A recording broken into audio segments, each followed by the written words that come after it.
Hey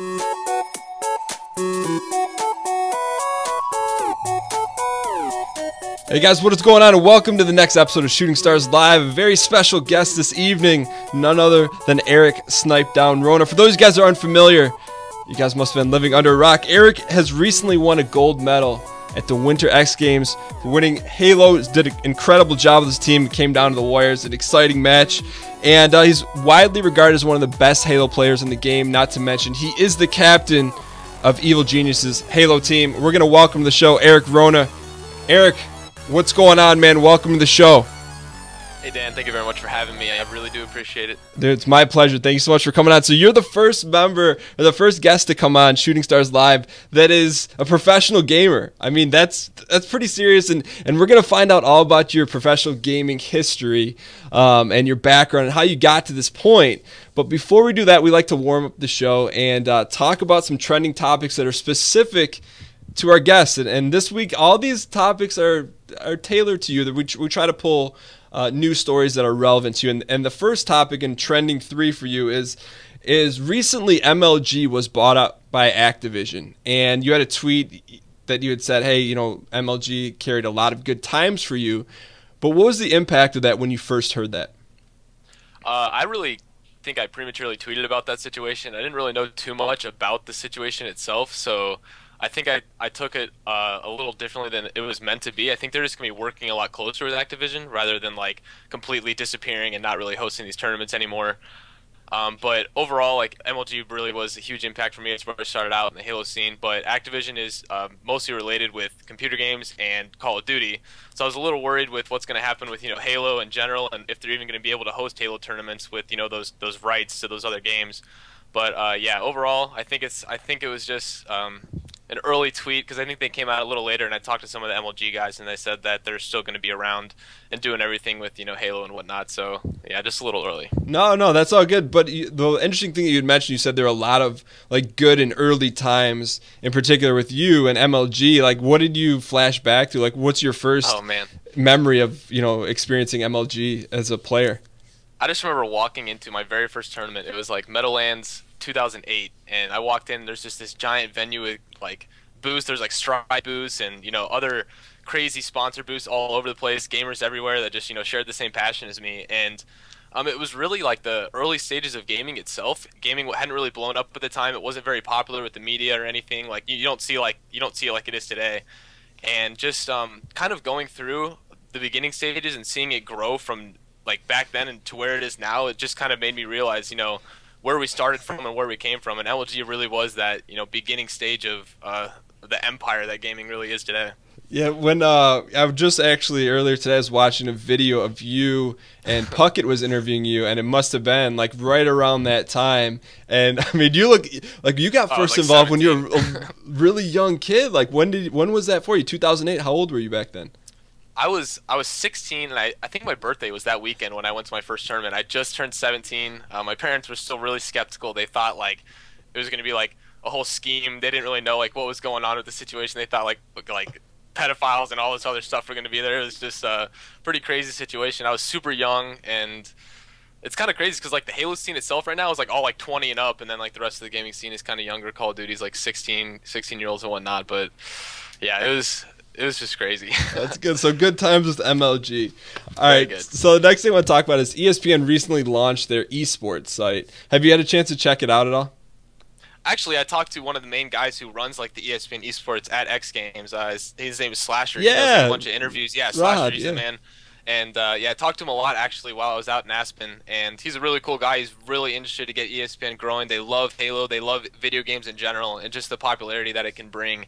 And I'm just hoping to work closely with them because, you know, they're definitely going to be a big step in the right direction for gamers. When you first started back in 2008, you mentioned it was kind of, you know, no one knew about it. Did you ever envision a time when like ESPN would, not that ESPN validates, it's because it's validated itself, but did you ever imagine a time when you'd see like ESPN covering stuff that you're doing? Because you were on ESPN, you know, just last week. Yeah. 10 days Yeah, ago. that was so surreal. Just like turning on ESPN, my dad's like, "Hey, we're recording this," just because like they're watching it from home. But no, absolutely not. Did I ever think that gaming would be on that scene? It's still like the debate of whether or not it's actually a sport or not. What to really label it as. I think it's got a lot of qualities, the competitiveness and a lot of qualities of like major sports. Obviously, it's not physical and whatnot, but yeah, just like I said, from seeing where it was back in 2008 to where it is now, I never could have imagined what it would grow to so fast. So you mentioned in terms of whether it's a real sport or not, and I have my opinions, but I'm not interested in that. What I'm interested in is the third part of our trending news, and this was widely publicized, and I wanted to get your direct take on it. Besides, I thought I do a lot of research, and we had met about a year ago, but I wanted to do a lot of research in particular in this question because I'm just going to jump right to it. So there's a former freestyle skier named Christy McKinnon, and right around you guys had won, she had mentioned that gamers don't deserve to win gold medals or medals at the X Games. And you sent out, I thought it was you didn't need to say anything. All you did was you responded to her with a tweet with you and your gold medal. But really, what's your honest opinion on that? I feel like everything really, like it is the starting stages of it. It's going to be a very like tender topic, especially with these like athletes who are risking a lot more than like we are physically.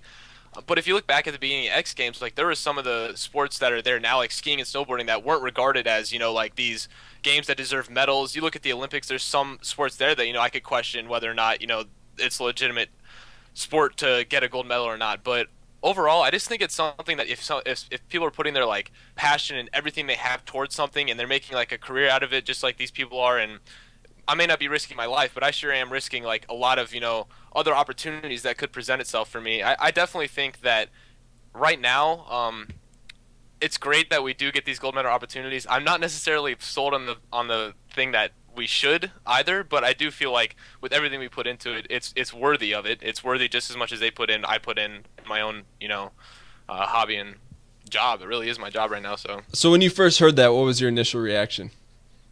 When I first heard her tweet that, yeah, I was actually with Slasher at the moment, like, and I was like, do you think this is a like appropriate tweet for the situation? He was like, oh, go for it, that's fantastic. And it was, I actually didn't notice that a lot of other like professional like Call of Duty players and other athletes who had won these X Games medals were tweeting or some of the same stuff. It actually, the tweet that I had actually got like mentioned in a Fox Sports article, and I just thought it was like really cool. I didn't expect it to blow up like that. I knew a lot of people would like it, but the gaming scene in general is just one community that you don't really want to upset, especially on like social media or any other really like big platform, because we are all here in like full force, and whether or not some of the responses are appropriate, I do think a lot of people are right in what they kind of responded to her with.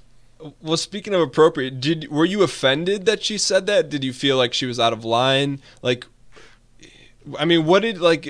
It seemed like it was very, I don't want to say like in an attack, but in a way it's essentially saying like everything that you've dedicated your, from 16 to now outside of college, which we're going to talk about, like saying that it's not worthy of that. I mean, how did that personally offend you? Did it not bother you? I was still riding the high from winning the gold medal, so I was a little bit offended, but more so just like confused with how she approached the situation. She basically said like, if you don't risk your life, you're not worthy of a gold medal, and I was like, what do you mean? Like that's the worst example that you could have. It's like a lot of people aren't going to want to just go out there and risk their life just for a medal. It doesn't work like that. But I was more just kind of wanting to just like kind of like make a joke of it and kind of like have some fun with it. I didn't even really know like what her like accomplishments were with the X Games or anything like that. But I just kind of wanted to prove that like we're here and we're here to stay as gamers, and whether or not she approves of us being there, like I still got the gold medal whether or not she likes it or not. So maybe what if I didn't like snowboarding? It's like it's like whatever. But yeah, but you're not gonna I don't from what I know, but you're not gonna bash them. I think it was definitely she was very, I guess, uneducated on the gaming topic for sure. And that's a great way to put it. what I would compare it to is that you can't pull someone off the street and just have them do what you do, you know. So it is a talent, it is a sport. I mean, this is my opinion, and you know, it's just because you're not risking your life. Well, what about in the Winter Olympics when you know the dream team plays basketball? You're not risking your life playing basketball. Right. But anyways, this is not the time or place. I just wanted to get your genuine reaction because it seemed like you handled it in a very, very above board and classy way, but still made your point, you know, saying that, look, it is what it is. So yeah, I just wanted to kind of make a joke about it, and I think that's definitely what I got across. And everyone else can put in their 2 cents or whatnot, but I didn't want to, you know, bash her or anything about like her, what she does and whatnot. So that's why I just put a picture with me in the gold medal instead of any kind of words to explain the situation. And speaking of that gold medal, do you have it anywhere near you right now? I do. I'll have it near me pretty much at all times for a while. Nice. That's awesome, man. I mean, we're going to talk about that moment. I want to save that for later, but I mean, that's just an incredible experience. I can't wait to get to that. Before we get to that, I do want to know, outside of Halo, so, you know, you're most known for being a phenomenal sniper and one of the best Halo players in the scene right now, but outside of Halo, like, are you playing anything? Do you make time to do anything else, and what do you do? Right now, especially, like, I watch other, like, esports. I love League of Legends. I love watching it. I can follow it, but playing it is just, I'm just not a PC gamer in general. I am a little rough on the keyboard and mouse compared to a controller. I like to, you know, go skiing, snowboarding, whatever, but while I was in Aspen, you know, my #1 priority is to stay healthy, make sure I have broken both my arms, so that's like the last thing I want to do is have some sort of like career-ending arm injury, like right before the biggest tournament of my life. So I'm kind of like taking it easy. I'm not really, you know, friends ask me to play basketball. I don't want to go out and jam a finger or something. Like, it's just, I'm really taking it pretty slow right now. But other than that, I love being an active person. Usually, obviously, unless I'm gaming hardcore. But right now, I'm pretty much just taking it easy, playing Halo as much as possible, preparing for the big tournament. Got it. Are there any other games you're playing outside of Halo? You mentioned you like to watch League of Legends. Will you like fire up anything else on your Xbox just to play for fun? Or are you like 100% Halo 100% of the time? Right now, I'm Halo. I loved games like Skyrim, just games that I can kind of just casually play and relax to, just enjoy, and then just like when I stream it, just like talk to my chat or something like that. But Halo is pretty much the only game that I really take super serious. Yeah, that's pretty much my pride and joy right there. So in your free time, like when the camera's off, when you're not streaming, like you're relaxing, you're getting away from like video games? Yeah, pretty much. I watch like a movie with my roommates at nighttime or something. Cool. I do play like Pokemon every now and then just for some fun or something, just to relax and enjoy it. But yeah, pretty much I don't really play too many other games outside of Halo at all. Okay, very cool. All right, so next thing I want to get into, so the whole point of like bringing you on the show is, you know, there's some interviews out there, you know, about what you've done in Halo, but there isn't a whole lot out there about people getting to know you and how you got to this point. So this is the part of the show where we kind of find out, like, where did the roots start for you and how did you get to this point? So my first question for you is, I know that you grew up in Indiana, I believe Zionsville. What was your upbringing like, you know, in terms of like schooling and brothers and sisters? How would you describe your childhood? So I have one older brother. He's 5 years older than me. We didn't really have too much in common. I played a bunch of sports. He really focused on academics. I was very active when I was a kid. I played soccer for like 6 years, then got into football, where I ended up breaking one of my arms and decided non-contact sports were where it was going to be for me. So I started playing tennis. I love tennis. I'm still very good at it. To be honest, I really didn't own an Xbox for a while, and then my friends had. It was in like 7th grade, I think. My friends had Halo 1 LANs, and they invited a bunch of people over. And I said, yeah, like I've played like casually every now and then. They had me come over, and by the end of like, it was like we played for like 7 or 8 hours straight. By the end of this like 16-person LAN, where we had like 4 people in 4 different rooms, just all connecting, playing together. I was placing like top 3 in the games consistently, and everyone was freaking out. They were like, "You don't own an Xbox? What the heck? Like, this doesn't make any sense." Like, they were legitimately upset that I was beating people who had been playing for a while. Pretty much forced me to get an Xbox. When my mom came to pick me up, because I was still like super young, I was like 12 or whatever. They basically told my mom, like, you need to get him an Xbox like right away. And I started playing pretty much nonstop, and in a short amount of time became pretty widely known around the school as being the best player in the school. And that's pretty much where I started to realize I was like, yeah, I'm pretty solid. Didn't know anything about MLG, didn't know anything about tournaments or anything. It was just more of a me being competitive and wanting to get better and better. And then when finally tournaments started being announced, that's when I started practicing more and more and trying to play against better people. Got it. So let me ask this. So you were in middle school and you were playing middle school football. Is that when you broke your arm?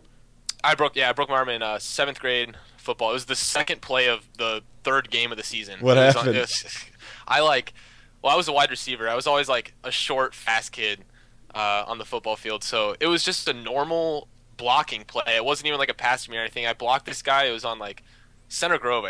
Yeah, Center Grove, I think, is the team that we were playing against. And I blocked the guy like pretty hard.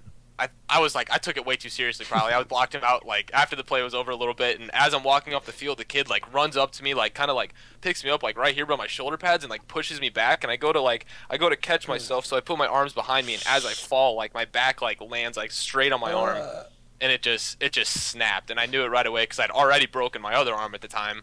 I broke my other arm like in like fourth or fifth grade, so I knew exactly what happened at the time, and so just kind of it was a cheap shot that broke your arm. Oh, big cheap shot. We tried to watch it on film because you know they always record the games and you watch film afterwards. It wasn't even on film. Like nope, I got no penalty called or anything. It was just a very very late hit. It was dirty.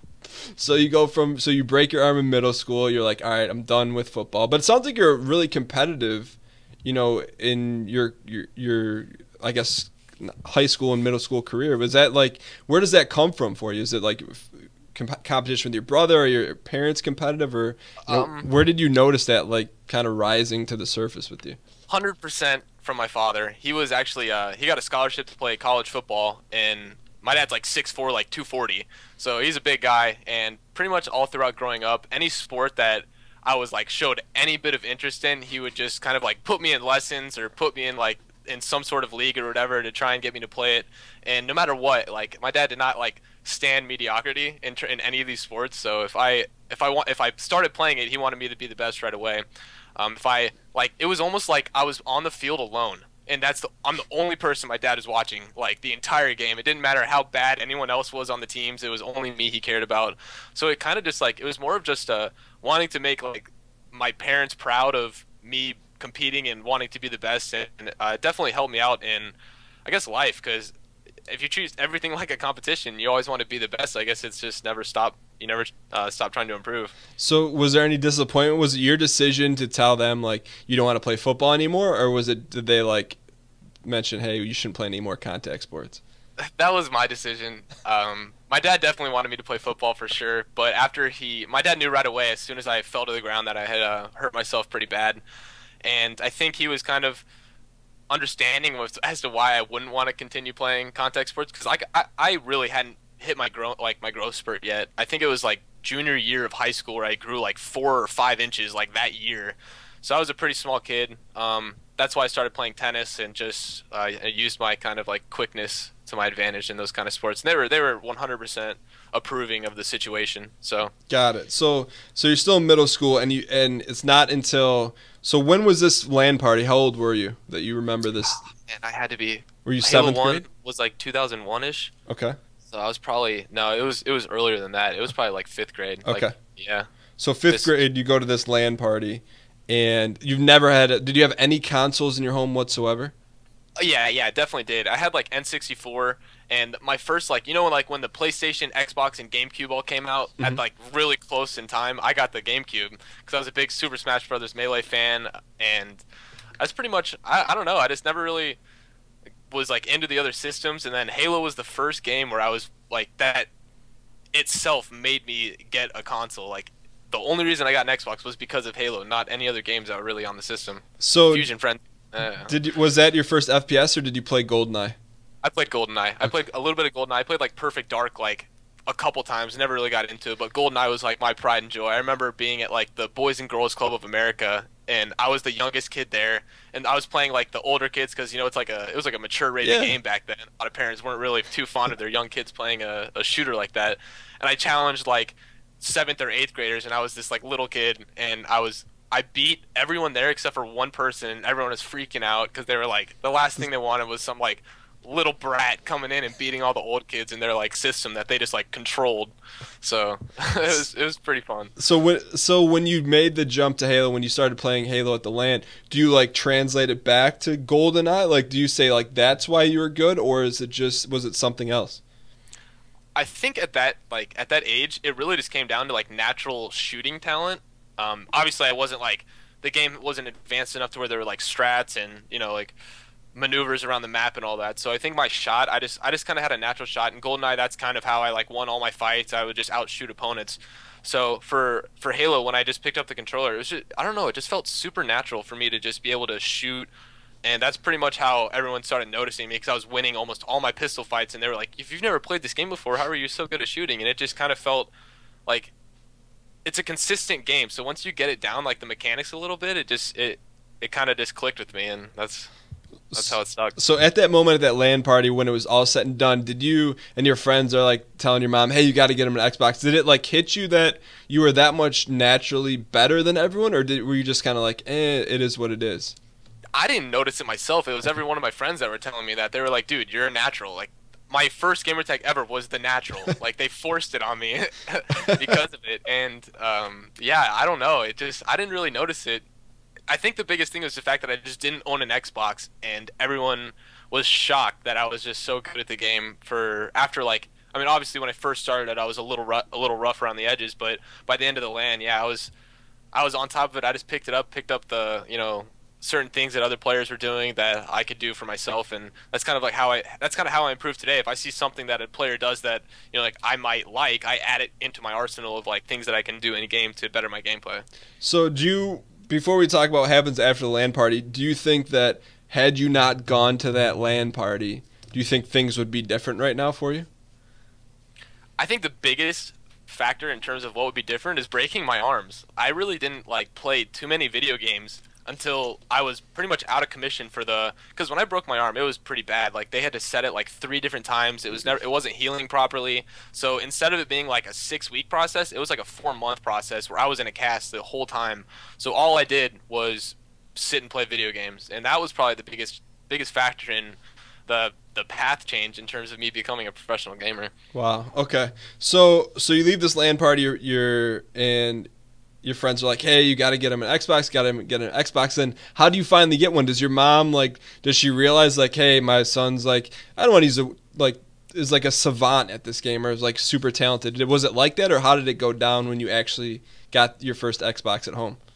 Man, I think it had to have been like a birthday or a Christmas gift. I'm not really too familiar with exactly how I ended up getting the system, but it was definitely my friends that made me want to get the system in general. They made me feel obviously pretty good about how I was doing, and I knew they had a lot of these like LAN parties as frequent as they possibly could. So I just wanted to get one to be able to kind of fit in like with these friends, because I wasn't like that close with everyone that was at these parties. I was good friends with the person that actually hosted the party, but everyone else, I think my parents kind of saw that too. They were like, all right, this is a hobby that a lot of his friends enjoy, and my parents have always been very supportive of, whatever I do, and they like seeing me, hang out with my friends and whatnot. So I think they were pretty okay with the decision of getting me an Xbox. Got it. So this was a way for you to socialize with other kids in school. So like you said, you were friends with like the person hosting the party, but it allowed you to socialize with other kids. What were you like in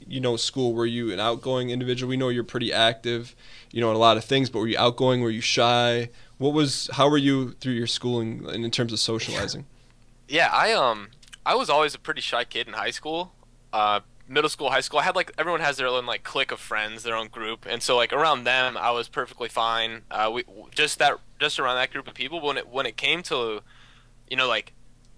other groups and other people, I was always kind of shy, not very outspoken. We just kind of hopefully be with another friend that would make me feel more comfortable about the situation. And it didn't take me until really my first year of Halo in college to kind of break out of that shell, to just be able to just go up to people and start a conversation. And yeah, I mean, man, high school, I kind of wish I could go back and redo a couple things, but at the same time it was just a learning experience.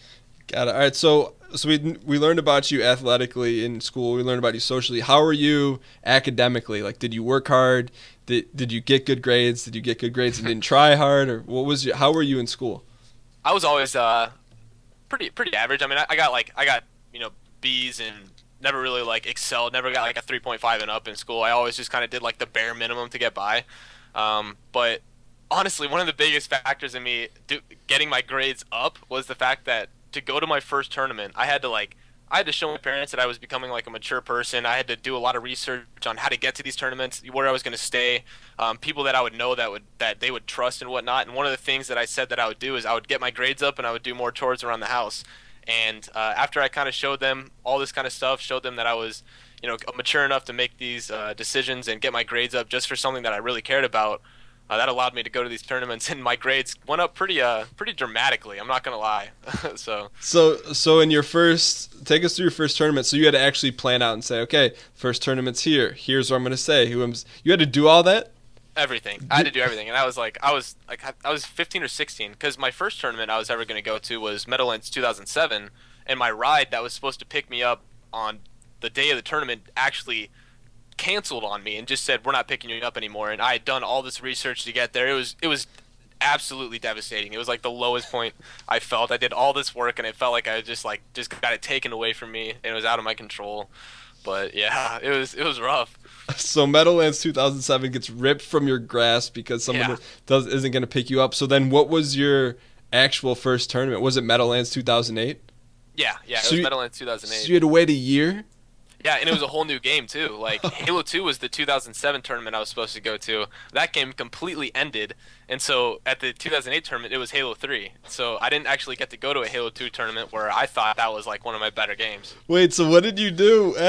So after the ride isn't coming, like what did you like? Oh, I cried 100%. I was absolutely devastated. It was like I let so many people down. I had made a name for myself online at this point. People were like hyped to see me go to a tournament because I was winning like a lot of free-for-alls in Halo 2. That's where I kind of got known for, and everyone was like, oh man, Snip3down's going to a tournament. I wonder how he's going to do. Like, is he going to be really good? Is he going to just kind of be an online player? And when I didn't go, I let my team down that I was supposed to go with, so 3 people that were expecting me to be there didn't, like, only one of them I knew personally, and so he knew like I wasn't lying.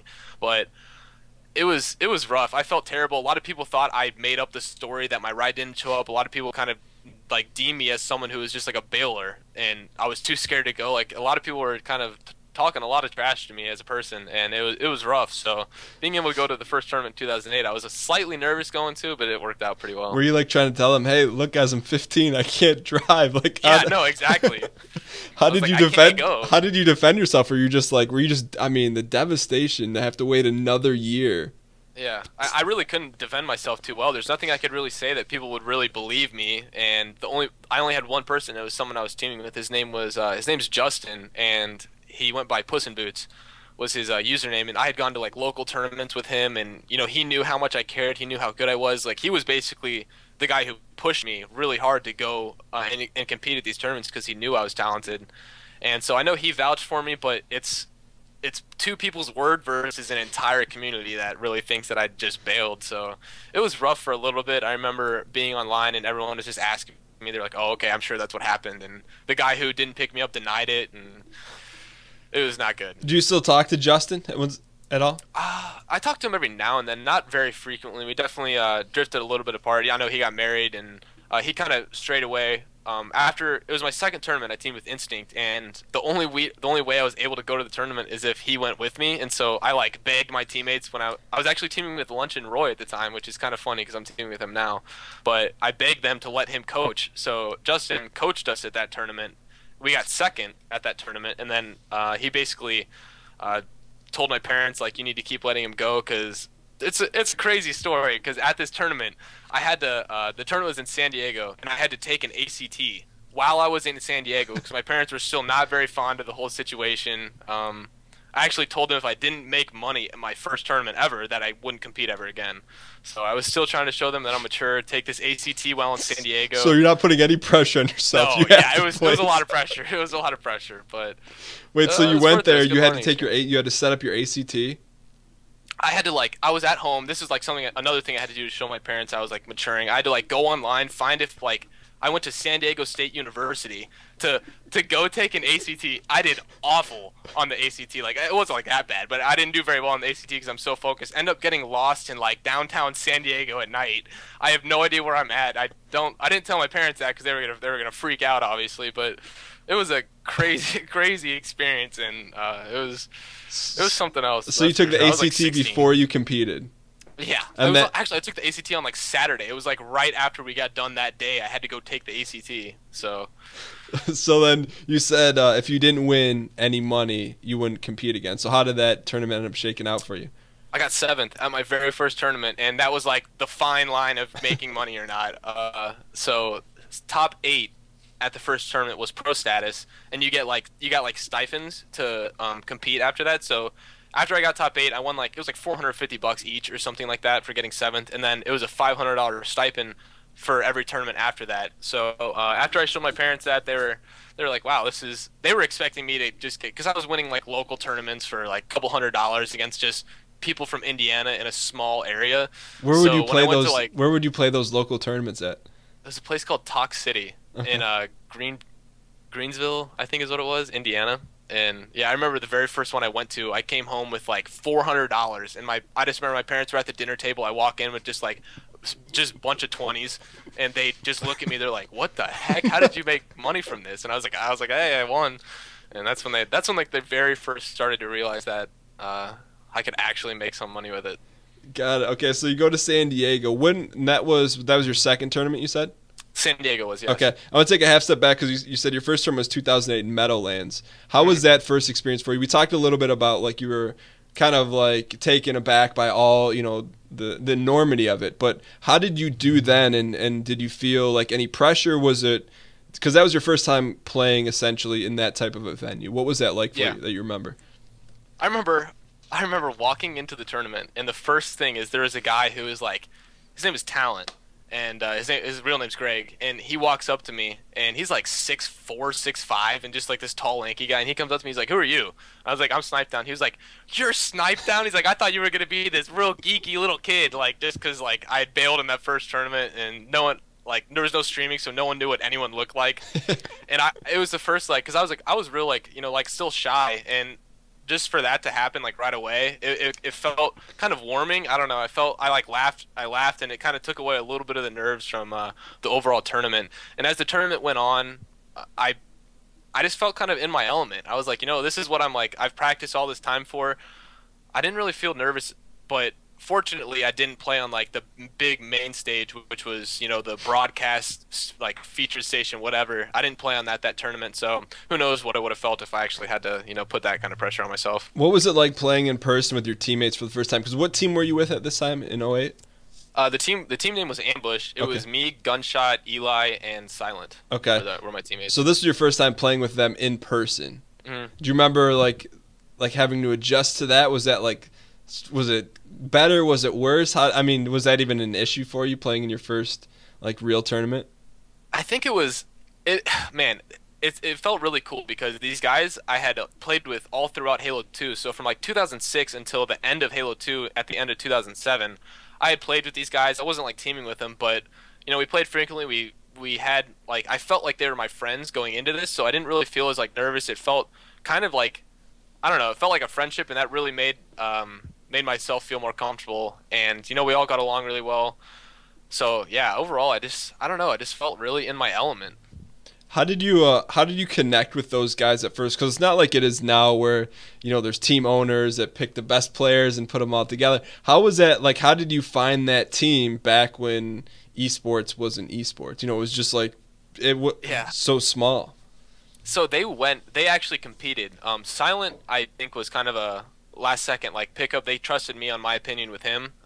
But in Halo 2, they had gone to tournaments. Eli and Gunshot had gone to tournaments, and they had placed like top 24 in team tournaments. I think their highest ever was maybe top 16, but they definitely had been to a few tournaments. And in Halo 3, they were the people that they wanted to team with me in Halo 2, but they didn't really know. And then Halo 3, when that game came out, a lot of people noticed how good I was right away when that game came out. I was playing pros, and I was getting kicked from pro lobbies because I was beating them so bad. And yeah, they right away they were like, we don't care if you've never been to a tournament before. Like, we know you're good, and just having that kind of like faith in me made me feel pretty good. But how does that word start to travel?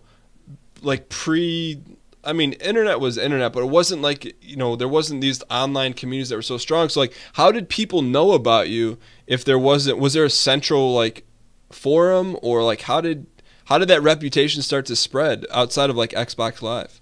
Yeah, so there in Halo 2, I got my name spread really fast because I was getting into like pro lobbies. A lot of people would actually invite me just because I was really good online, and they would want to beat me in free for alls. There was a statistic that was hit percentage, and it had hit percentage, shots fired, and shots hit. And in free for alls, that's where I got my name started. I was shooting 750 shots, or I was hitting 750 shots out of 1,000, and everyone else was hitting like 500.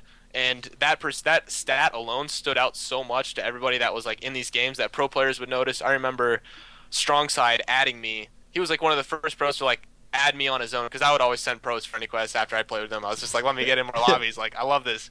But he sent me a friendly quest and was like, dude, you're solid. And a lot of pros were either like really like supportive of it, or they were hating on me really hard. Like, get this kid away from me. Yeah, no, seriously. So there was like a leaderboard system as well on Halo 2 where I think it was Bungie.net, and they just had this leaderboard system, and I was in the top like 20 in every playlist in Halo 2. So a lot of people noticed me from those, just the high level ranks. And in Halo 3, a lot of people kind of tried to get me into their lobbies early. I remember this just one specific instance.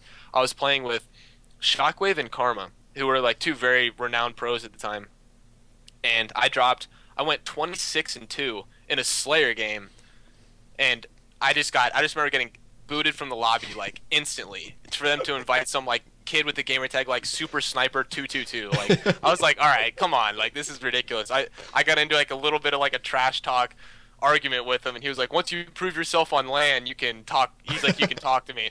It was like one tournament later, I placed like better than he did, and instantly said something to him. I was like, hey, can I talk to you now, or is it the other way around? It was just it was a pretty just crazy like series of events and how fast it happened. But I definitely made the name for myself in Halo 2, and then it carried over to Halo 3, where just like the game right now, Halo 5, new game, new pros. Like, there's a lot in, like, I'm teaming with someone who had never been to a tournament before, just went to X Games and won a gold medal. It's crazy. Like, a new game, like, you start caring less about what people had done in other games and start focusing on the game that you're playing right then. Like what they're doing right now. Got it. Right. So at this point, so you're somewhere, we'll say like tail end of high school. Are you spending like in your junior and senior years of high school, are you like grinding a lot? Are you playing every night, and your parents like, are they like, hey, what's our son doing? Like, what was that like? Were you practicing then, or were you just playing a lot as a kid? Yeah, so junior, senior year, I was that's when I was like doing really well in that first season. My junior year, I think at the end of my junior year is when I started competing, and then my senior year is when I was like established, winning tournaments. At the beginning, my parents were not very cool with the whole situation, because I was up to like 3 a.m. just in the basement, just like whispering call-outs, trying to be as quiet as possible. All of a sudden, I'd like lose connection. I'd go upstairs, my Ethernet's like unplugged from the router, and my mom's just standing there, like, "What are you still doing awake?" Like, they're threatening to take away the Xbox. And but what did you were like? Were you like, "Mom, like this is a thing, like I'm yeah. getting," like, would you explain it, or were you just like, could you not like formulate? Yeah. At like 3 a.m. I kind of had to get off and just be like, okay, I got school in like 2 hours, because I was sleeping through like my first 4 periods. And but yeah, after I started like winning tournaments and placing well, they started to be a little more accepting of the whole situation. Even my school was being accepting. Like my teachers were asking questions about it. We actually ended up getting a team house in Florida for a year, and I would like once a month I would pretty much go visit that house in Orlando. While you were in high school? Yeah, while I was in high school, I would go visit that house. And how did you sell that to your parents? Hey, I got to go to this house. At this point, we're sponsored by Dr. Pepper, and like we're like the face of like Halo for MLG, so they were cool with it at this point. It was more so the beginning stages that it took a little bit of persuading. What was that like in high school? So when all this stuff is happening, and you're, like you said, you're more reserved and you have like your friends, But I mean, word has to travel somewhat fast back then that, here's this like phenom in our school Yeah. that's really good at Xbox. Like, did anyone, like, did you notice anything different when people come up to you, or was it just kind of like, it was not so much like that? I think people that played the game came up to me and kind of like followed it a little bit, but overall, not really like too much change. I think it was more so my mentality that was kind of set in a way that like no one really is like understanding or no one really cares about it. And I think people were obviously like, oh, this is happening, this is really cool. Like even when people would come up to me and like kind of tell me how cool it was, I still would just kind of like, I don't know. I was so weird in high school, like just in terms of like my mentality. But I definitely think people thought it was really cool. I remember after I won the national championship, I came to school with like a brand new car that I paid for myself, and that's when people were kind of like, okay, like he's making some decent money here. This is pretty cool. Wait, so you said you were weird in high school, and like, when people would come up to you, in like what way? What did you mean by that? Just I was just so shy, Like like I said, like outside my group and in my comfort zone, like I was not very outspoken in any way. So, but I definitely started getting like invited to more like parties and gatherings and whatnot. But I never really took too much into it. I kind of always thought to myself, like the people that were there from the beginning are the kind of people that I want to surround myself with, instead of people who kind of look at my status as a way to try and befriend me. So I always kind of stuck around with that close group of friends more so than anything. Got it. So you're still in high school, and you're sponsored by Dr. Pepper, and you have your house in Florida, where your team's at. How did you work that with your parents? Like, did you have to persuade them? At this point, did they get it? Like, what was going on, like, from that aspect? They definitely got it at that point. Dr. Pepper was, like they were hooking us up with flights, hotel rooms, pretty much everything for these tournaments. And, like I remember, I think I had like the head of MLG like call my parents and talk to them and tell them like how serious this kind of stuff actually was and like what it could turn into. And my dad has always been very supportive and kind of guiding me and things to do with with my money, if I like not to like overspend or just be very smart about that stuff. So I think he was definitely the person that I handed over to MLG and they talked to. But I don't know, like it over time, like my parents just kind of like became more and more okay with the situation. And definitely by the end of my senior year is when they were pretty much just let me do what I wanted to do at that point. They were like, like you've proven to us that you can handle these situations, be mature about everything, and we'll let you, do what you want to do. Just kind of be smart about it. Yeah, that's something that we kind of overlook is you're a high schooler traveling to these venues competing without your parents. Like, I'm sure there's stuff going on that you either manage to stay out of or manage to not get caught and get trouble in. But that's like something that, for you, where did that level of maturity come from that, I'm sure you could have gotten trouble at events and or at least, like I said, get caught, but you didn't do that. But like how were you able to navigate that as like such a young kid? I definitely had good mentors, I think, as teammates. They were very I broke out of my shell because of the people that I was surrounded with on my team, the straight ripping guys, Elamite Warrior, T Squared, who was pretty much the face of MLG, and he had to be a pretty professional person in most circumstances. So kind of like I remember when I first joined straight ripping, I kind of looked at T Squared and was like, that's where I want to get to. And I was like, like I'm new, I want to, a few years down the road like Tom in terms of like professionalism and getting these like sponsors and being the face of these. And so the last thing I wanted to do is burn bridges or make really stupid decisions that were possible considering the circumstances, and just kind of hold myself to a higher standard. Got it. No, it sounds like you were very focused even at that point to like make the most of that opportunity and then beyond some. So at this point, so you said you'd won some money and you bought your first car in high school. Yeah. What car did you buy? What tournament did you win, and then what car did you buy? So the last tournament was Vegas 2008. I'm still 17 at the time. Wait, so I can't really... and your parents just let you go to Vegas? Hey, that was the World Championships. That was the $100,000 tournament. That's awesome. Yeah, I was 17, so couldn't make bad decisions like I could have probably. But yeah, I went to Vegas. The first place prize was $100,000 split between me and my three teammates. We ended up winning that tournament. So I got 25,000 there, and then I became the Old Spice Rising Star, which was another 5 grand I made at that tournament. So You're 17 years old. yeah, I know. So I made 30 grand at that tournament, and then bought a car that was worth like 25. And so basically I won a tournament, won a bunch of money, and then spent it all at once buying a car. So my parents weren't too happy with that, but they were once again like, "Well, it's your decision. Do what you want." Wait, so 17 years old, you're coming back to Indiana with $30,000. Like, are you freaking out at this time? Like, that's a lot of money for anyone, let alone a 17-year-old kid.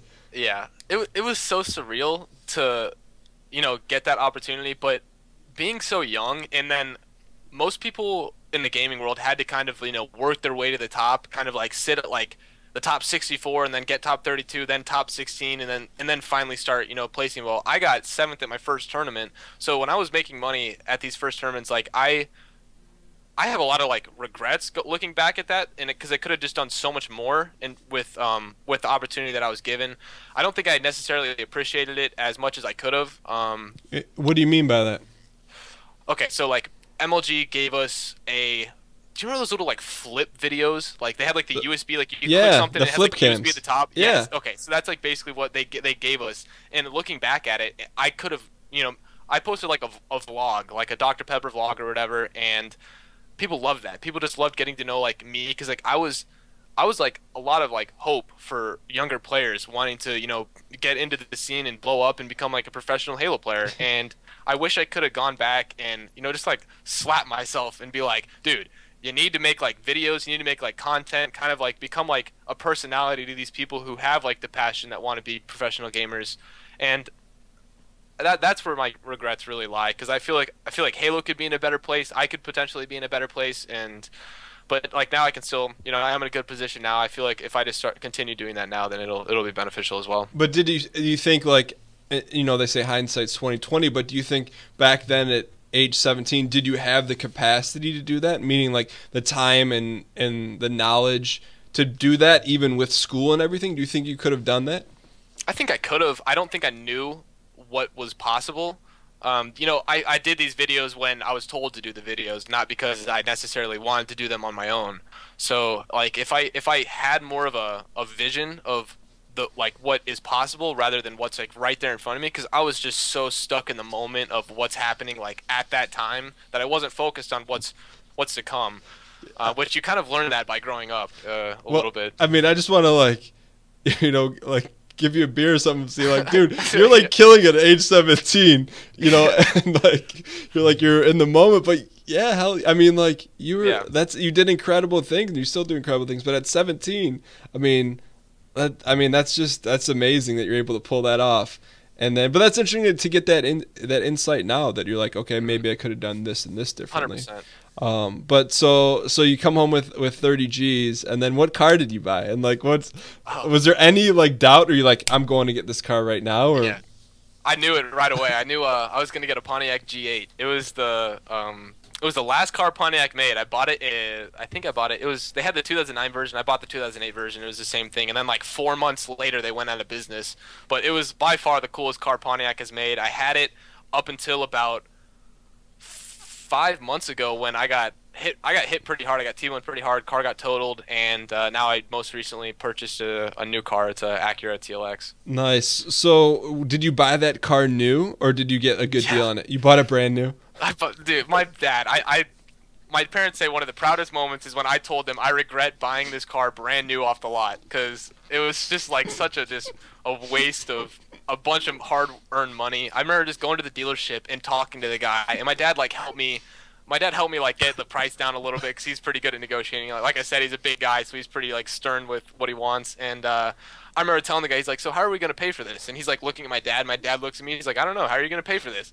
And I was like, I'm just going to buy it. And he's like, it's like, well, yeah, but like, how do you want to do like payments? I was like, I'm going to buy it. Like, I'm just going to buy it all right now. And the guy's just like, he looks at me, then looks at my dad, and he's like, I don't even want to know where you got this money from. And my dad just starts laughing. I was like, yeah, I'm a professional gamer. He's like, I don't know what that means, but all right, let's get some paperwork going. Yeah, I'll take your money and your commission. Yeah, pretty much. So you buy it, then you roll up into school, and then, obviously, did people know? People had to have known that you won before you even got to school. Yeah, I mean, like my closest friends obviously were watching the tournament live, and they, like they talked to other people, and so the word spread a little bit. But I think a lot of people that weren't very familiar with the situation kind of realized it when I rolled up with like a brand new nice car, and people are. I remember someone was like, "Oh, that's a nice car your parents bought for you." I was like, "Ha, good one. That's a funny one." And Did you like roll up to school the first day like blasting the Halo soundtrack out of your car? No, no, I did not. I was still shy. Like I was still a little shy at the time. I didn't want to abuse the situation I had to like make myself like feel like I was cooler or something like that. I just kind of like let it just kind of like ride out on its own.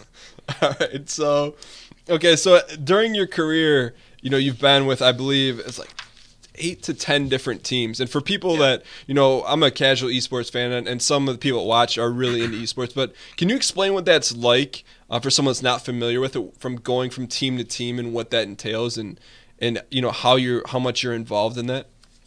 So my first year, this is a good example because my first year I was on 4 different teams in 6 tournaments. And yeah, it was like I remember I got 7th, left that team to join a team that just got 3rd. My team was really cool with it. They were actually happy for me. That's the team that I was with friends, and they were like, you got a really good opportunity, take it. Team decisions and switching teams can be kind of. Were they like, I mean, I don't want you wouldn't say this, but they weren't as good at players as your next team that you joined? Is that right? No. Okay. Yeah, they weren't. Okay. And they knew that too, and so that's why. Like, I honestly was considering saying no because I was friends with them, and they were like, "Go! Yeah. Like, you got it! Like, you got to go to this team." So I joined the new team, get 2nd. That's when I teamed with people who were established, and I could tell that they didn't really have like that faith in me because I was still like a new player. So I got dropped from that team after we got 2nd. After you got 2nd, you got dropped? It was everyone's best placing that I was on that team with. So essentially you got blamed because you guys didn't get first place. That's what it sounds like. Well, the leader of the team was a complete head case. He was telling people he was playing for like 2 people at the tournament, and me and one other person were like destroying the whole tournament, and the guy who said that he was playing for me was just played awful. Okay. And I got picked up by another team. We ended up getting 1st at the next tournament, and then we got 1st. I didn't like the people I was teaming with. We didn't really get along personality-wise.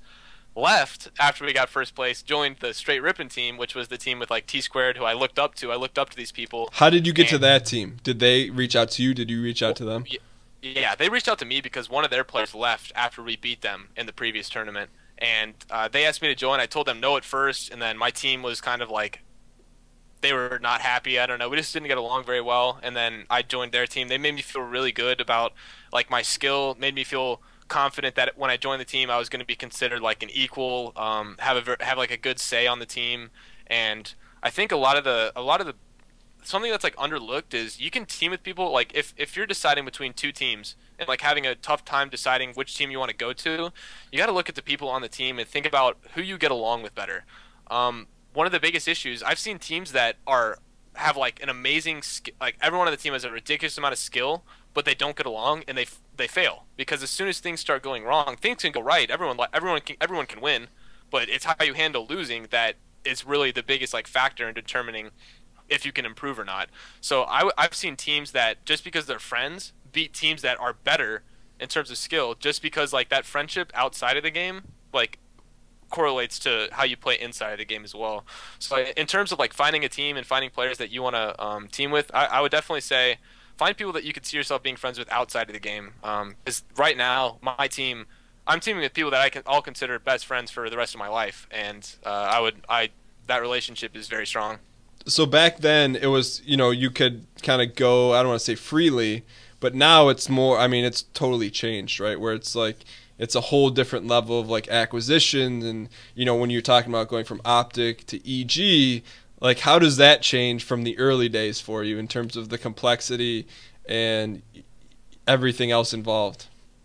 So back in the day, I think the whole it's gonna be hard to explain because I'm gonna kind of contradict myself a little bit right here, but now with how big the prize pool is, those friendships outside of the game do not mean as much at all. Like those like people are like, I love you, but these people are better, and I'm gonna bail on you because this is a $2.5 million tournament that I'm playing for. This is life-changing money. So it's like now, going from like Optic to EG, like I saw there was obviously a lot of like potential growth on the Optic team, a lot of brand growth, but it was going to be a struggle to place top three consistently every tournament compared to Why do you a say team.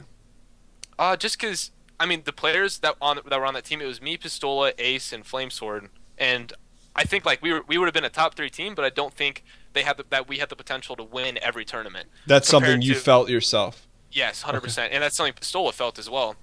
And him and I talked, and you don't. The last thing you want on a team is doubt, because that'll affect your mentality. That'll affect like everything, include like in game and out of game. So when I had the opportunity to pick up Roy and Lunchbox, who are two established players, I think their average placing throughout like 5 or 6 years of competing. Actually, they've been competing since 2007. So like their average placing over like 8 years of competing is like two. And I was like, that's kind of like who I want to surround myself with at this point in my career. But when you say you have Yeah. the opportunity to pick them up, what does that really mean? Like, I So mean, Lunchbox was retired at the time. okay. He actually wasn't playing at all. Roy was playing on a team that he didn't want to stick with, and we got the Evil Geniuses opportunity. They actually came to me and said, "If we sponsor you, can you make like a what's the best team you can make?" And that was basically what happened when it was me, Pistola, Roy, and Lunch. And I was like, "That's definitely the best team I can make." And luckily for me, I was actually pretty good friends with Roy, and I was already really good friends with Pistola. So that team decision was actually pretty easy to make compared to if they weren't like that. So what's that like? Do you get a phone call? You get an email from, was it Garfield or whoever's in charge at EG, and it's like, hey, we're going to give you the keys to the kingdom. Is that how it kind of went down? Like you can build whatever team you want? Garfield basically gave permission to Kelby. Kelby May is basically our manager, and said, find someone, because they want to have like a marketable team as well. Yeah. And like our team right now is, I feel like, pretty marketable.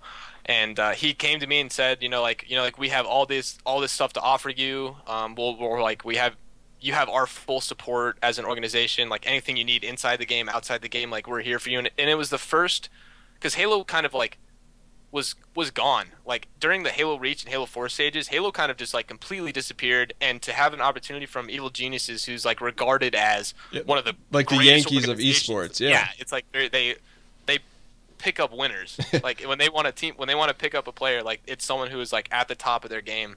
So I feel like that was kind of like, it felt good. It felt like we were like, I was respected from them, and to have that felt really good. And I wanted to take a Halo team to Evil Geniuses, who I felt could very much benefit the Halo scene itself, and win with them.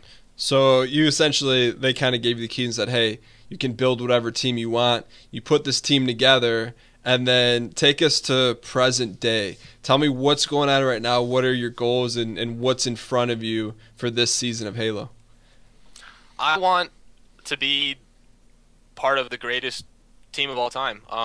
I have, like, I feel like what you leave behind is, what you're remembered by, and I want people to see my team with, the players I'm with and surrounded with as great friends inside the game, outside the game, and just like a very good representative of what Halo is and what like people want to strive to be in the future.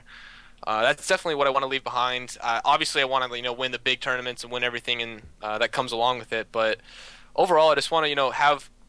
I want people to think of us in like a very positive light, rather than oh yeah, they won every tournament, but they're a bunch of a-holes. Like, and that's kind of what I want to leave behind for sure. God, and it's, I mean, you've already built a legacy for yourself, but also for this team. We talked about less than 2 weeks ago, you won, a gold medal at the Winter X Games. Tell me what that was like in terms of the feel of the tournament versus other ones you've been on. Like, did this one feel different because there was something, I guess you'd call more mainstream on the line? That may not be the best way to describe it, but did it feel different?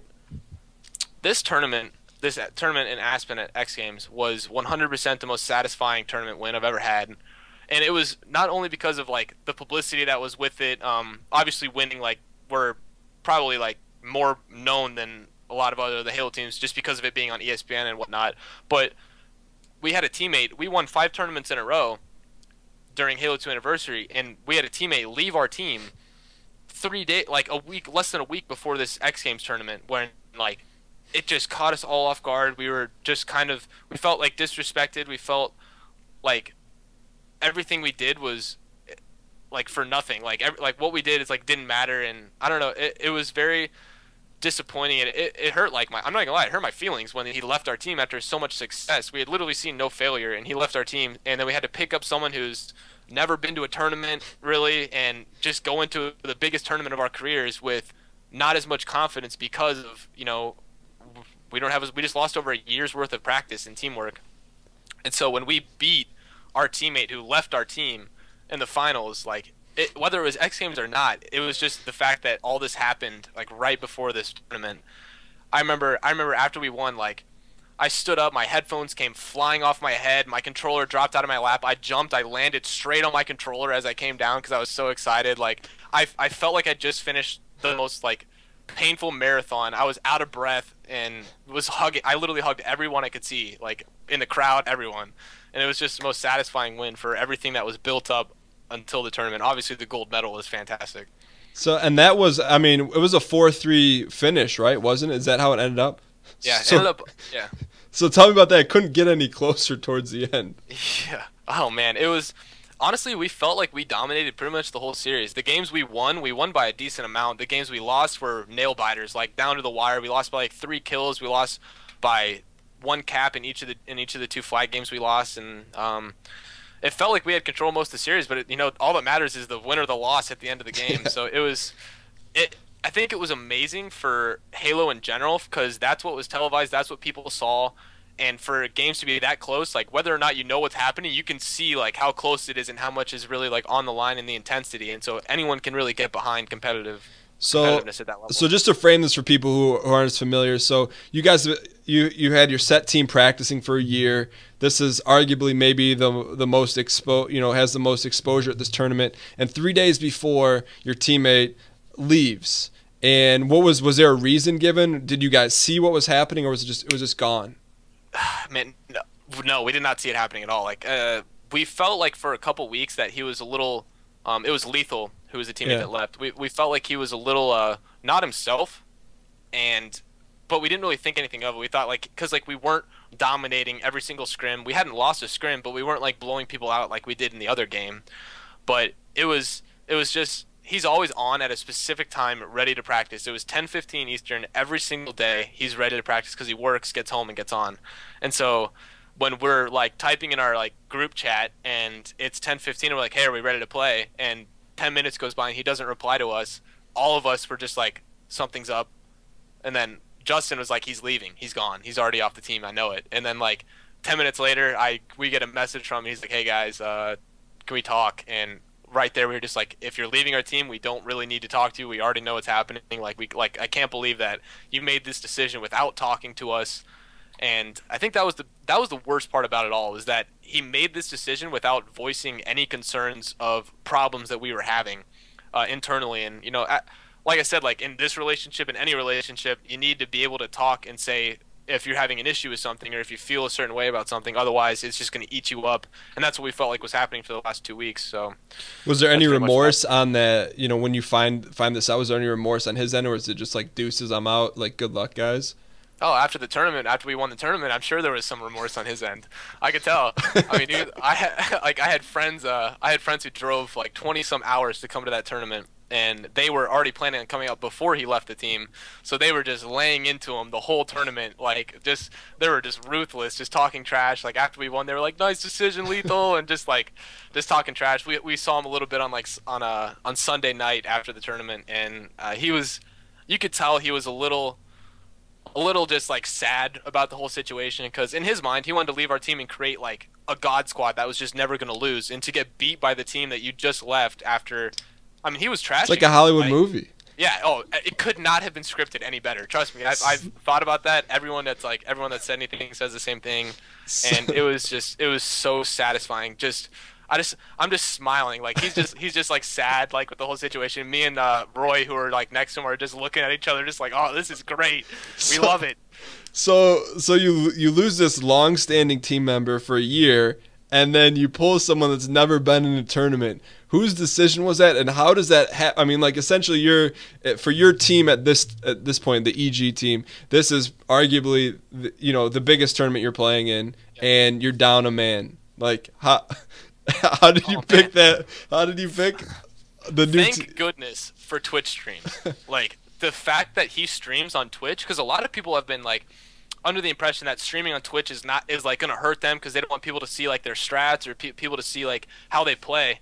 And I am so glad that he streams, because we had 3 days to make a life-changing decision on who the best person is to pick up. Do we pick up someone who's been established for years, or do we pick up a newcomer that he didn't even compete in the game that we had dominated in, didn't play it at all? And we were just like, man, like, he's good, but is he going to have the composure? He's 18 years old. Is he going to be is he going to be able to like stay and dominate in the finals when it matters? And we just went back, watched his broadcast for like a day and a half straight, because we didn't have time to play with enough people to really make like the best decision on that. And me and Roy were pretty much the two leading factors as to why we picked him up. It was really between like him and Ace. And Ace was an established player, and we just decided, like, this guy, new, like I said earlier, new game, new pros. It happened to me in Halo 3 where I got a chance because I was a young kid with talent, and I don't know if it's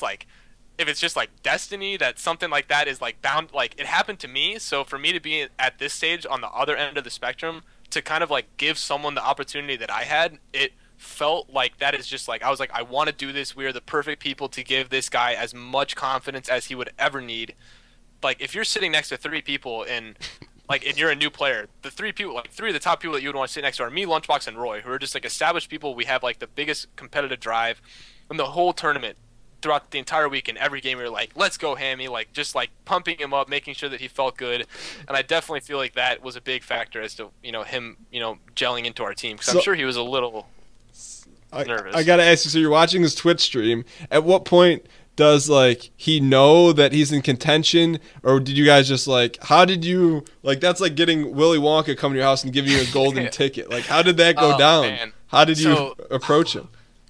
He was on a pretty good team at the time. He was on a team that was playing well. They were beating good teams, and he actually said no at first, because we told him that we were interested in him teaming and asked him, like, he said yes, and then he talked to his team, because his team was like, dude, don't do it. Like, he's like in a call with him. They're like, because they knew that we lost a teammate, and every team's freaking out at this point, thinking they can pick whoever. Yeah, they you're want. gonna poach their best player. Like, they're gonna get someone, and he told the story. He was like, yeah, we were all on a call. They asked if anyone had been asked, and he's just sitting there like, I got asked, and everyone is just like, well, what are you gonna do? Don't you dare leave our team. Just like keeping him, basically trying to like pressure him into staying. And he said yes, and then after a little bit, he's like, I can't do it. I feel too bad. And we were just like, dude, this is not the time to feel bad about leaving teammates. Like just think about everything that comes along with like teaming with us, and like what is your best chance for all this.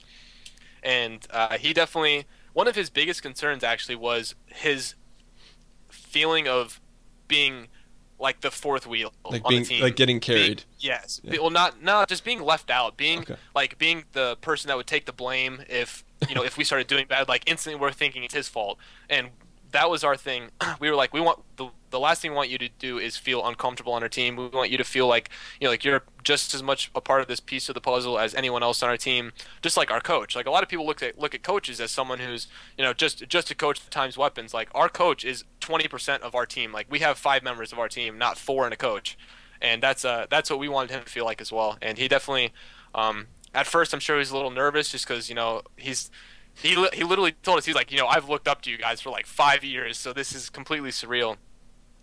And it took until the tournament to meet us in person to really get comfortable and mesh with our team. So did that initial invite, did you call him? Did it take place like via Skype, or how did you when was the official like offer or like extending of the olive branch or the hand? How did that physically go down?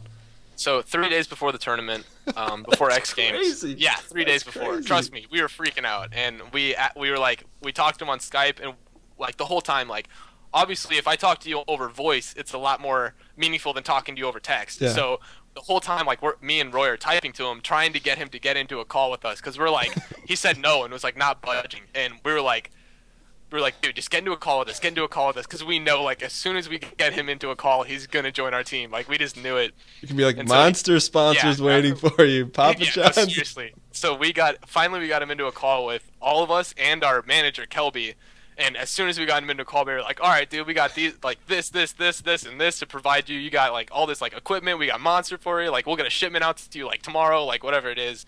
And he joins the team, and then like a day and a half before like the deadline is completely locked, he texts us in the morning. He's like, "Am I dropped?" Just because he's just like super nervous, like about like if he's gonna get like kicked off, because it was a very stressful situation, but it worked out as best it could. So, and then what day did you guys start competing on? Was it like a Friday? We started competing on Thursday. Thursday was the first day. We played one match. On Friday we played 2 matches, and then on Saturday was like the finals, semifinals, and finals. Got it. So your first game's on Thursday. When do you guys like meet in person for the first time and like get a chance to play together physically? See, he got in on Wednesday. He flew into Aspen on Wednesday. Okay. The rest of our team flew in on Thursday. So we basically got there, and within an hour we had to go in and play our first match. And we had never met him in person, like didn't know anything about him. It was so just like, it was like a forced situation. It was like it had to happen, and luckily our first series was against a team that was not the greatest. Our it was a good draw for you. You could. Yeah, we got a very, very good draft into our pool play. We had CLG and then 2 teams that are not necessarily like in our like us and CLG's like skill level. Mm-hmm. So we got 2 matches against non-threatening teams, so really start to work it out. We got manhandled by CLG the first time we played them, and then Saturday came around, we played Allegiance, who is a very solid team, where we came out just on fire, pretty much beat them pretty strong. And then when we went into the CLG series the second time, we were just full confidence. We basically just said like, we have nothing to lose. Everyone thinks that we're going to lose because of what happened, and the CLG team is this powerhouse team that can't be beat, because they hadn't dropped a game until the finals. Until they played us in the finals, they were undefeated. And so going into that, all we said is just, we're just going to all hold forward, and it's going to work. And it ended up working. And after the series, like, I talked to some of the players on the other team, and they were just like, dude, you guys played so much differently. It just felt like we were pressured the entire time. That's exactly what we wanted. So when you guys won, did you feel like you're kind of like now taking him under your wing, and now there's like kind of like your little brothers there that's like 100%, yes. Yes, I feel like he's like a little protege. Just like he's just got so much room for just dominance and potential that it's really cool to see. And I'm not gonna lie, him and I he's like my brown twin. Like we look very similar, and I'm teaming with twins already. So like we got like a bunch of messages from people that were like, this has to be the first time that 2 sets of twins have ever teamed together. And it just, like, my team is very very personable. We're very funny guys, so the fact that we're able to just laugh and pretty much make any situation a fun one was definitely a big factor into him and so enjoying our team. And so now you're in the role, and you're the captain of the team, and so like, does he now kind of believe it's real and it's going to continue on, or does you still get like texts at 1 a.m. like, hey, am I still on the team? No. Yeah, I don't think that would be a possibility anymore after winning. But yeah, the roster after, like, this is why it was so scary, was because our teammate left 3 days before. We had 3 days to make the team that was, no matter what, who we had to team with going into the biggest tournament. Like, no team changes can be made from now until the World Championships. Oh wow! So if we went to X Games, got like 6th, like, you're stuck. It doesn't matter. Like, we're still stuck with that person, like, no matter what. So like, it was by far the most stressed I've ever been in my entire Halo career. That's incredible. And you guys found a way to pull it out. As we wrap things up here, I have to ask you. So you said your dad was like a big sports guy, and you mentioned saying like when you would compete in sports, like you would be the only person, that all that mattered, and he'd judge and kind of grade you. What is that like now? That this is the competitive avenue that you've taken and the career path you've chosen. Yeah, he still watches me play all the time. Like, after we got beat by CLG the first time, because like he'll always text me after like games we played, like, in online tournaments, to be like, how'd you guys do, whatnot. So we get beat 3-0 by CLG. I open my phone. The last thing I want to see is the text message that he sends me. He goes, "You got slapped." And I was like, you got to be kidding me. Like, that's literally the last thing I want to read out of my father, who's just like supposed to be like supportive, like, you'll get him next time. Now it's just like, you got slapped. It's like, all right. Well, I guess that's him basically telling me to step it up. But yeah, my whole family's supportive.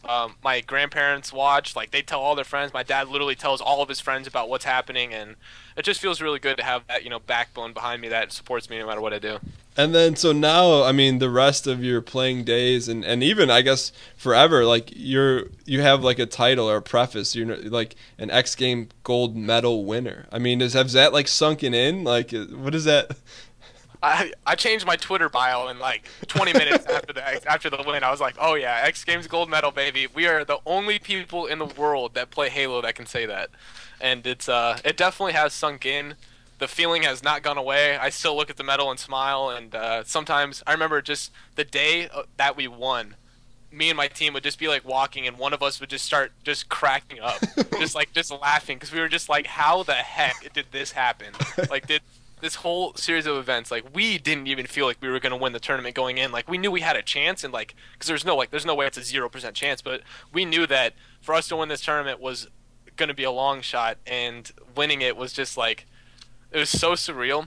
So I just remember multiple times just breaking out in laughter and just looking at someone, and they'd be like, dude, I know. And then there's this new kid on your team that's just like there and like experience that. That's incredible, man. What an awesome story, and I'm glad you came on to tell it. For sure. We're gonna get to the next part of the segment, and then we're gonna take a break. But I want to finish up the interview segment with a segment we like to call 21 questions. So what this is I'm gonna ask you two things, and I just want you, it's like either or. So I want your first like gut response. You don't have to think about it, but we're just looking for like first reaction. Like a yes or no? What's that?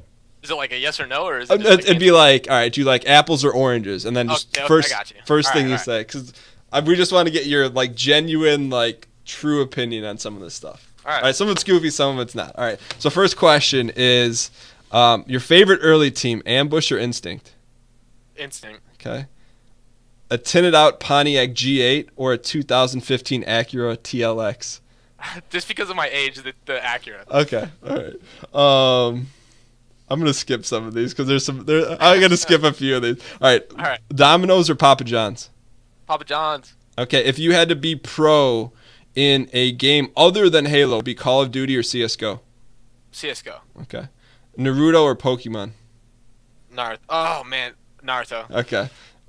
Indianapolis or Toronto? Indianapolis. Puckett or Walshy?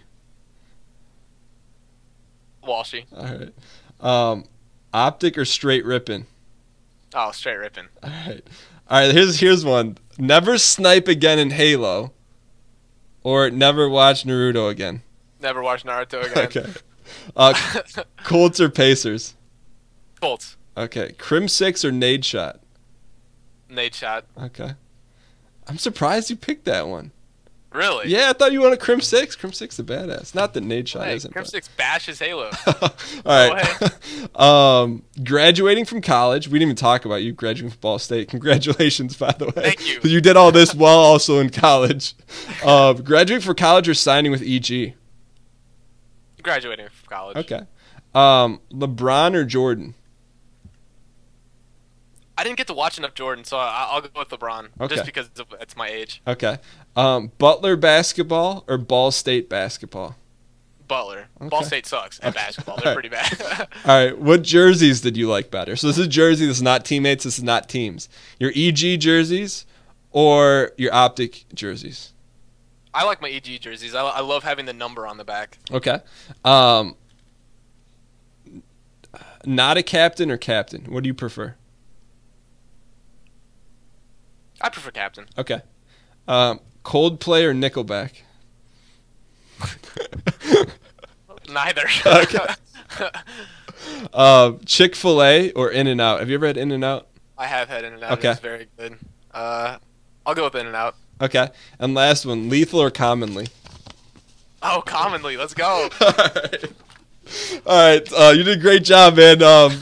You passed the 21 questions. Eric and I are going to take a quick break. We'll be back in 3 short minutes. When we come back, Eric just won a gold medal in the Winter X Games, but how is he going to stack up against our previous guests in the Shooting Stars Ultimate Challenge? We're going to play 3 games, and we're going to see how Eric does in his scoring there. We'll be back in 3 short minutes. Don't go anywhere. Thank you guys so much for watching, and we'll be right back.